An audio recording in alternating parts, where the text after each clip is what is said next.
Number 2، اس ملک کی تاریخ میں علماء اہل حدیث کا ایک کردار یہ رہا ہے کہ انہوں نے صبح شام کے جو درس ہوتے، کبھی کسی مسجد میں فجر میں، کسی میں عشاء میں، کسی میں عصر میں، اور کہیں کہیں ظہر میں بھی دیکھا ہے، وہ درس قرآن دیتے ہیں، درس حدیث دیتے ہیں۔ 5 منٹ میں آپ کی دنیا بدل سکتی ہے۔ روزانہ کے 5 منٹ کے یہ درس آپ کو اندازہ نہیں کس قدر انقلابی ہے۔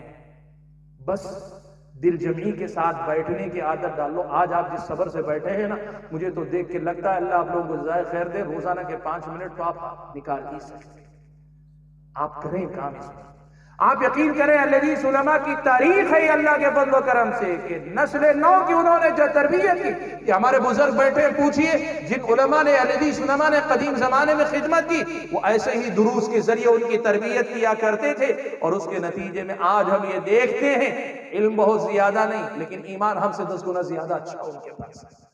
تربیت سے یہ چیزیں آتی ہیں، تربیت سے یہ انقلاب آتا ہے میرے بھائی۔ تیسرے نمبر پر نوجوانوں کی تربیت کا نظم کیسے ہو، یا لوگوں کے، عام لوگوں کی تربیت کا نظم، مرد ہوں کہ خواتین ہوں، ان کے لیے تعلیم کا انتظام کریں۔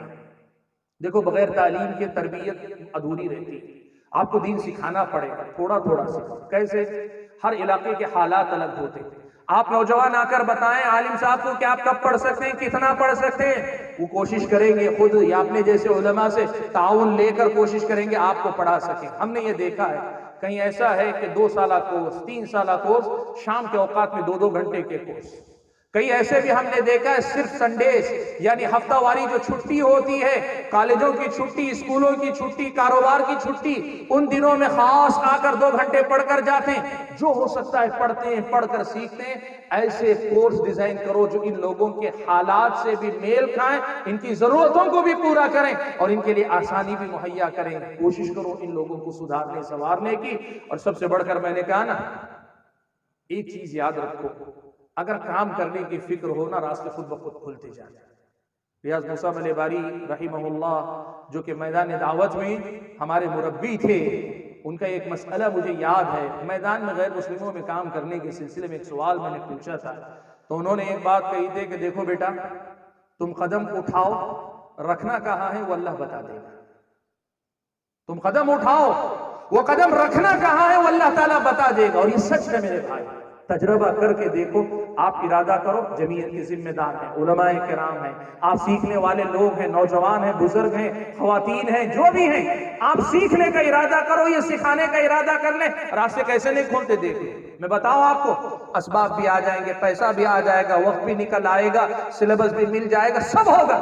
ایک ارادہ آپ کا اور ہمارا ملا جلا سچا ارادہ ہو۔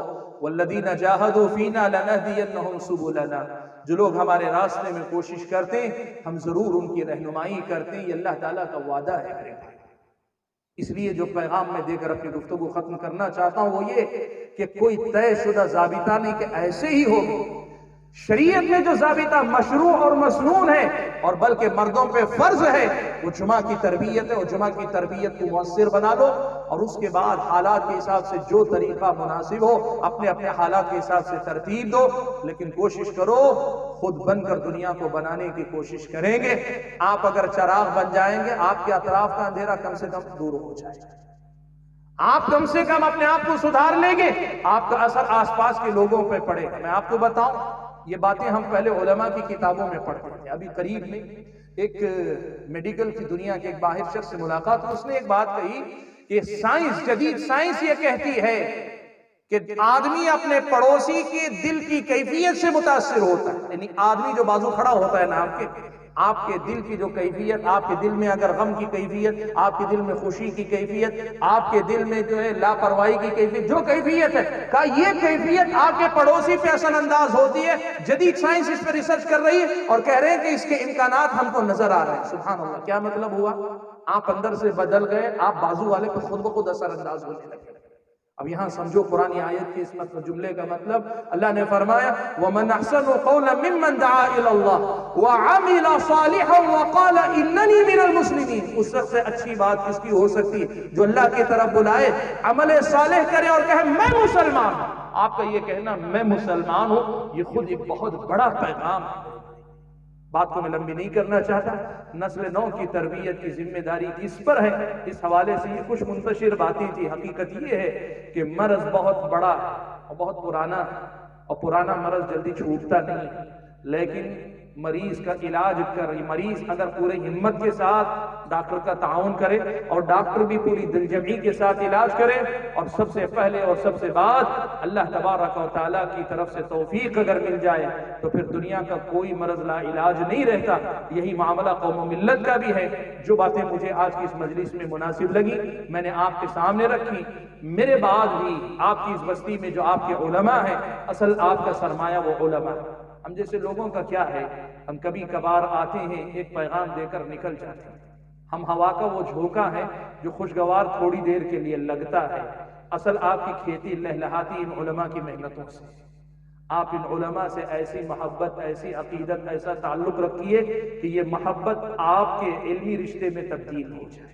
میں آپ کو بتاؤں، فتنوں کے زمانے میں اپنے دین و ایمان کے تحفظ کے اللہ نے جو ذرائع رکھے ان میں سے ایک بڑا ذریعہ ہے علماء سے تعلق. خاص طور پہ مستند معتبر جو علماء ہیں ان سے تعلق ہے. اور اگر اللہ نے آپ کی بستی میں کوئی عالم دین رکھا ہے، وہ جیسے بھی ہیں ان کا آپ سے بہتر ہو کہ عالم کہلانا کافی ہے. آپ ان سے جڑے رہیے، ہاں اس فرق کے ساتھ کہ وہ عالم دین ہے، اتباع کتاب و سنت کی جاتی ہے. یہ علماء اس کا وسیلہ اور راستہ ہیں. فتنوں سے بچنے کے لیے علماء کے ساتھ رشتہ مضبوط کر کے نسل نو کی تربیت اور اس کی تعمیر اور اس کی ترقی کی فکر کریں. اللہ سے میری دعا ہے کہ اللہ تعالیٰ مجھے اور آپ سبھی حضرات اور خواتین کو جو باتیں میں نے کہی، آپ نے سنی، ان باتوں کو سمجھ کر ان پر عمل پیرا ہونے کی توفیق عطا فرمائے. اللہ تعالیٰ ہم اور آپ کو جب تک دنیا میں رکھے ایمان اور اسلام پر قائم رکھے، اور جب اپنے پاس بلائے تو ایمان کی حالت میں بلائے. آمین. وآخر دعوانا الحمدللہ رب العالمین.